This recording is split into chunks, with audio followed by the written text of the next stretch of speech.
चला रहा है, क्या लगता है वो मेहनत करके आखिर कितना अमीर बन सकता है? शायद ये आगे चलकर एक बड़ा सा रेस्टोरेंट खोल ले, या हो सकता है कि पैसे कमाकर एक बड़ा 2 मंजिला मकान बना ले। इससे ज्यादा क्या ही कर लेगा ये, है ना? आप भी शायद यही सोच रहे होंगे। लेकिन दोस्तों, यही वो लड़का है जो आगे चलकर पूरे भारत का सबसे अमीर आदमी बना। नाम है धीरूभाई अंबानी। तो आखिर कैसे एक पकौड़े बेचने वाले इस गरीब लड़के ने 75,000 करोड़ रुपए की टर्नओवर वाली कंपनी बनाई? आज के इस वीडियो में हम इन डेप्थ स्टोरी जानने वाले हैं। हाँ, हो सकता है कि ये वीडियो हमारे चैनल पर अपलोड होने वाले जनरल वीडियो से थोड़ी बड़ी हो, लेकिन मैं 100% दावे के साथ कह सकता हूँ कि अगर आपने इस वीडियो को पूरा देख लिया तो फिर ये आपकी लाइफ में जरूर बदलाव लेकर आएगा।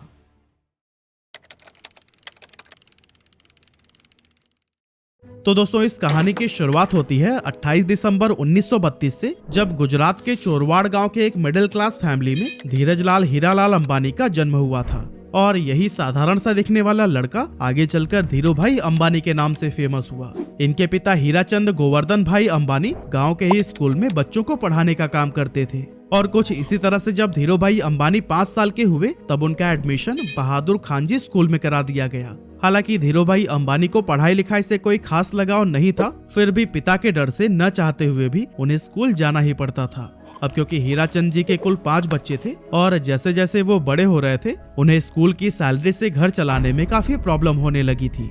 और दोस्तों, इसी गरीबी और तंगहाली से ही परेशान होकर एक दिन धीरूभाई अंबानी ने फैसला किया कि अब वो पढ़ाई छोड़कर कोई काम करेंगे। वैसे तो बेटे के इस फैसले से हीराचंद काफी नाराज हुए और उन्हें वापस स्कूल भेजने की कोशिश में लग गए, लेकिन धीरूभाई के जिद के सामने उन्होंने भी हार मान ली। अब दोस्तों, यहाँ धीरूभाई काम तो करना चाहते थे, लेकिन आखिर करें क्या, ये उन्हें समझ नहीं आ रहा था। और इस तरह से काम की तलाश में वो इधर उधर घूमते रहे। और फिर इसी टाइम पर वह अपने गांव के एक मंदिर पहुंच गए। उन्होंने देखा कि अक्सर सुनसान रहने वाले मंदिर परिसर में आज बहुत भीड़ लगी हुई थी।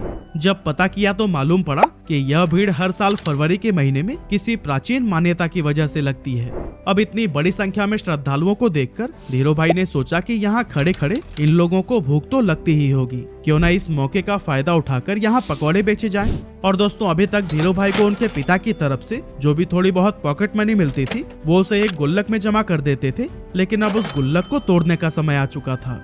उन्होंने बिना किसी देरी के गुल्लक तोड़कर पैसे निकाला, उससे ठेला खरीदा और मंदिर के पास ही पकौड़े बेचने लगे। अब दोस्तों, इस धंधे से उन्हें शुरुआत में तो बहुत प्रॉफिट हुआ, लेकिन कुछ समय के बाद जब श्रद्धालुओं की संख्या कम होने लगी तो फिर उनकी आमदनी भी लगभग न के बराबर रह गई। ऐसे में उन्हें लगा कि अब यहाँ पर समय बर्बाद करने से कोई फायदा नहीं, इसीलिए उन्होंने अपना ठेला बेच दिया और सारे पैसों को बैंक में जमा करा दिया। आगे चलकर वो फिर से किसी काम की तलाश में लग गए और फिर उस दौरान उन्होंने देखा कि बहुत सारे लोग यमन में काम करने के लिए जा रहे हैं और आज से पहले जो भी वहां पर गए थे उनकी फाइनेंशियल कंडीशन काफी बेटर हो गई थी। लेकिन इसके पीछे की वजह क्या थी, इसका जवाब ढूंढने पर धीरूभाई अंबानी को पता चला कि यमन में इंडिया से कई गुना ज्यादा पैसा बनता है। इसीलिए धीरूभाई अंबानी 1950 के दौरान महज 17 साल की उम्र में अपने बड़े भाई रमणिक लाल के पास में यमन चले गए। वहां पहुंचने के बाद से रमणिक लाल ने एबीसीएन कंपनी के पेट्रोल पंप पर धीरूभाई अंबानी को काम दिला दिया और यहाँ काम करते हुए उनकी सैलरी 300 रुपए हर महीने की थी। अब दोस्तों, इस पेट्रोल पंप पर काम करते टाइम धीरूभाई अंबानी लोगों को कई अलग अलग प्रमोशनल मेथड से इनकरेज करते थे कि वो ज्यादा से ज्यादा पैसों का पेट्रोल डलवाएं। अब दोस्तों, उनके ऐसा करने की वजह से पेट्रोल पंप का रेवेन्यू काफी ज्यादा बढ़ गया और उनके काम से खुश होकर उन्हें पेट्रोल पंप का मैनेजर बना दिया गया।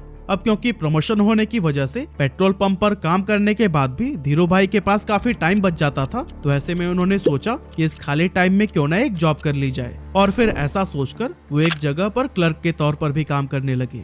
अब दोस्तों, हम इंडियन दुनिया के किसी भी कोने में क्यों ना चले जाएं, पर अपनी चाय की आदत को नहीं बदल सकते। और धीरूभाई को भी चाय पीना बहुत पसंद था।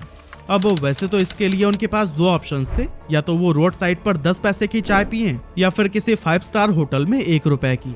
लेकिन यहाँ पर धीरूभाई ने 1 रुपए वाली चाय को ही चुना, ताकि वो चाय की चुस्कियां लेते लेते आसपास के अमीर लोगों की बातों को सुनकर ये जान सकें कि आखिर वो ऐसा क्या करते हैं कि वो इतने अमीर हैं। ऐसे ही एक दिन जब वो चाय पी रहे थे, तभी उन्होंने अपनी बगल वाली टेबल पर बैठे 2 लोगों की बातें सुनी, जिसमें एक व्यक्ति दूसरे को बता रहा था कि क्या तुम्हें पता है, हमारे यमन में जो चांदी के रियाल के सिक्के चलते हैं ना, उनमें लगी चांदी की कीमत इस रियाल से भी ज्यादा है। यानी कि 100 रुपए के सिक्कों में 110 रुपए की चांदी है। अगर कोई इसे पिघलाकर निकाल ले तो फिर उसके पास पैसे ही पैसे होंगे। अब वैसे तो ये अमीर लोग इस बात को बस मजाक मजाक में कर रहे थे, लेकिन धीरू भाई ने इसे सीरियसली ले लिया। उन्होंने एक मशीन खरीदी और फिर लाखों की संख्या में सिक्कों को पिघलाना शुरू कर दिया। जैसे जैसे धीरू भाई का यह काम आगे बढ़ा, मार्केट में सिक्कों की कमी होने लगी और गवर्नमेंट भी इस बात से परेशान थी कि आखिर ये सिक्के जा कहाँ रहे हैं। और दोस्तों, जब गवर्नमेंट ने इस बात की जांच के लिए इन्वेस्टिगेशन टीम बनाई, तब धीरू भाई अंबानी का नाम सामने आया। हालांकि जब तक पुलिस उनके ठिकाने पर पहुंचती, धीरू भाई सारे पैसे इकट्ठा करके वहां से इंडिया निकल चुके थे।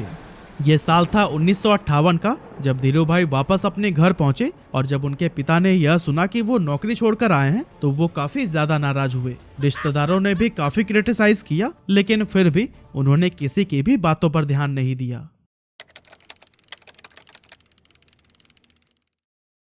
दोस्तों, यमन से वापस आकर कुछ समय गांव में बिताने के बाद उन्होंने कोकिला बहन से शादी कर ली और फिर उसके बाद अपना बिजनेस स्टार्ट करने के लिए मुंबई चले गए। 1958 में ही उन्होंने 50,000 रुपए की पूंजी के साथ रिलायंस कॉमर्शियल कॉर्पोरेशन नाम से ऑफिस खोला और मसालों का व्यापार करने लगे। कुछ समय के बाद उन्हें पता चला कि मसालों की बजाय अगर सूत का व्यापार किया जाए तो उससे ज्यादा फायदा होगा।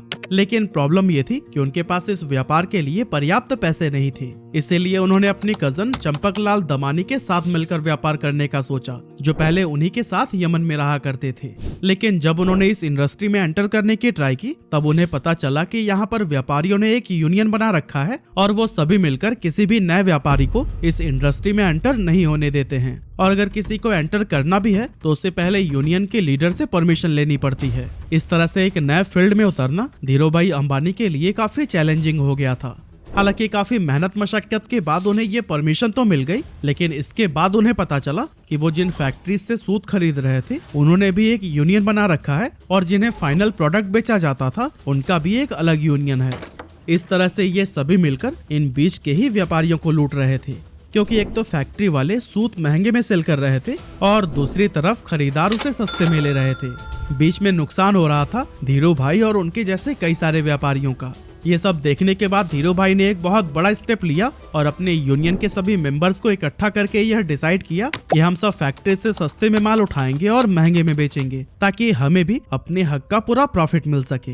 हालांकि ऐसा करने पर मुंबई के कई बड़े व्यापारी नाराज हो गए और इसीलिए उन्होंने एक आईएएस ऑफिसर को पैसे खिलाकर उस जगह पर ताला लगवा दिया जहां पर खरीदारी के लिए बोली लगाई जाती थी।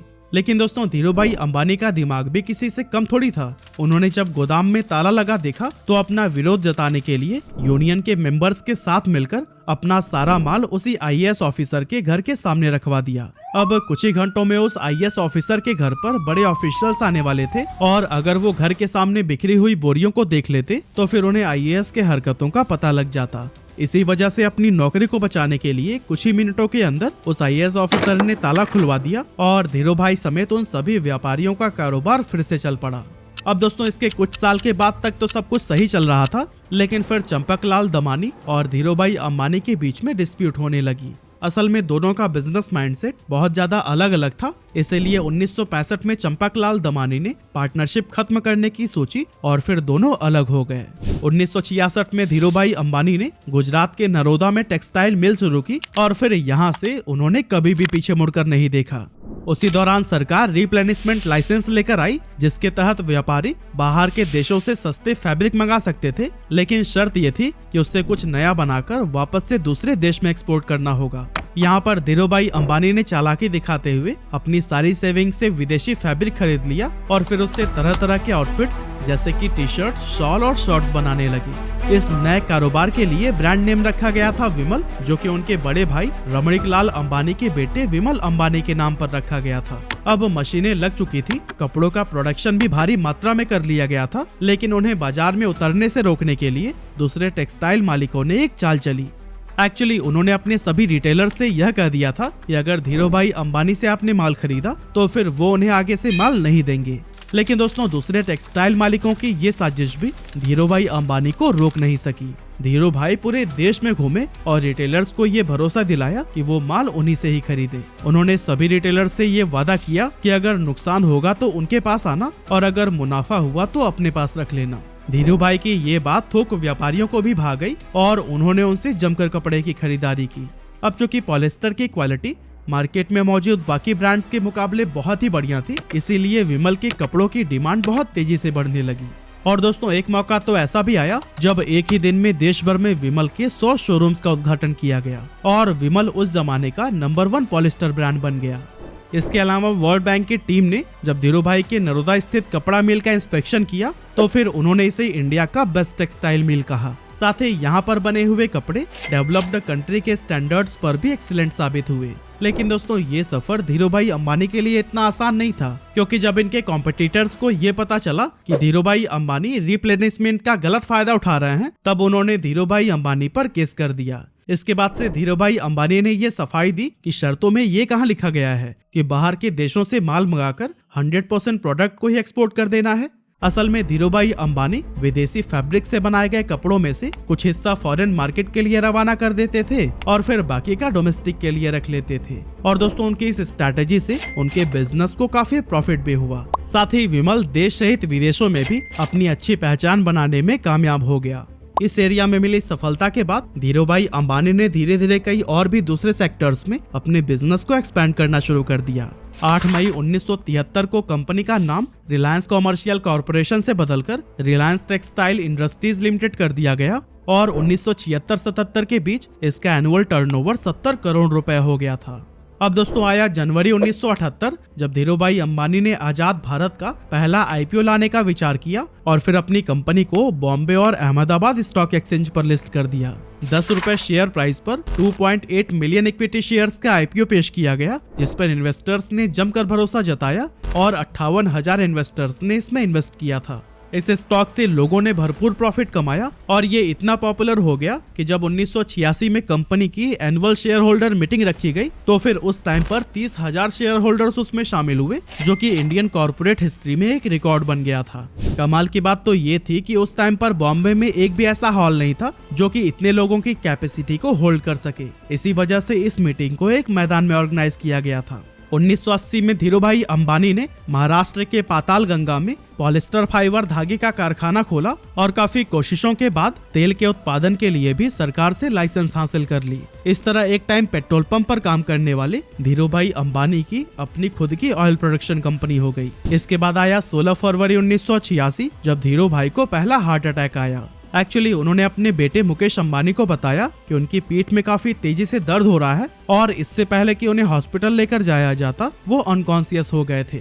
अब जब मुकेश अंबानी उन्हें लेकर अफरा तफरी में हॉस्पिटल पहुंचे तो डॉक्टर्स ने कहा कि अगले 42 घंटे इनके लिए बहुत ज्यादा क्रिटिकल हैं। लेकिन दोस्तों इतनी सीरियस हालत होने के बावजूद होश आते ही उन्होंने अपने बेटे को देखते हुए कहा, तुम परेशान मत होना बेटा, मैं सब ठीक कर दूंगा।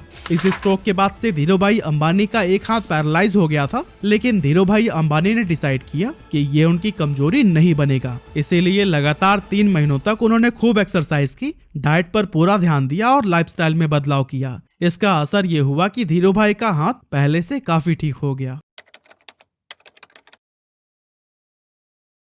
अब दोस्तों आगे चलकर धीरूभाई अंबानी एक ऐसे गोल्डन एरा में एंटर हुए जब इनके बिजनेसेस कई सारे सेक्टर्स में तेजी से एक्सपेंड होने लगे। एक्चुअली 1992 में धीरूभाई अंबानी ने वो करके दिखाया जो कि उस समय की बड़ी बड़ी इंडियन कंपनीज ने सपने में भी नहीं सोचा था। असल में इस साल कंपनी ने ग्लोबल मार्केट से भी फंड जुटाना शुरू कर दिया और ऐसा करने वाली रिलायंस देश की पहली कंपनी बन गई थी। साल 1995-96 में धीरूभाई अंबानी ने 9X यूएसए के साथ मिलकर अपनी telecom company Reliance telecom private limited की भारत में शुरुआत की। इसके बाद से 1998 से 2000 के दौरान धीरूभाई अंबानी ने दुनिया के सबसे बड़े रिफाइनरी पेट्रोकेमिकल्स को गुजरात के जामनगर में ओपन किया। और दोस्तों इस टाइम तक धीरूभाई अंबानी का इतना बड़ा नाम हो गया था कि उन्हें देश सहित विदेशों में भी पॉपुलैरिटी मिलने लगी थी। ये पॉपुलैरिटी तब और भी इंक्रीज हो गई जब साल 1996, 98 और 2000 यानी कि 3 साल उन्हें एशिया वीक मैगजीन ने power 50 most powerful people in Asia की लिस्ट में शामिल किया था। ये इंडिया के लिए बहुत ही गर्व की बात थी और इससे भारत के पोटेंशियल्स के बारे में बाकी के देशों को भी अंदाजा होने लगा था। इतना ही नहीं, 15 जून 1998 को धीरूभाई अंबानी पहले इंडियन बने जिन्हें बेहतरीन लीडरशिप के लिए the Wharton school university of Pennsylvania की तरफ से डीन्स मेडल से नवाजा गया था। इसके अलावा 1999 में धीरूभाई अंबानी को बिजनेसमैन ऑफ द ईयर के अवार्ड से भी सम्मानित किया गया और 2001 में द इकोनॉमिक टाइम्स ने इन्हें लाइफ टाइम अचीवमेंट का अवार्ड दिया। और दोस्तों कहते हैं कि ये सब अवार्ड और सम्मान भले ही सिर्फ धीरूभाई अंबानी को मिले, लेकिन उनकी इस सफलता के पीछे उनकी वाइफ कोकिलाबेन का भी पूरा हाथ था। एक्चुअली जब धीरूभाई अंबानी मुंबई शिफ्ट हुए थे तब उन्होंने कोकिलाबेन को इंग्लिश सीखने के लिए कहा था ताकि व्यापार में वो भी उनकी मदद कर सके।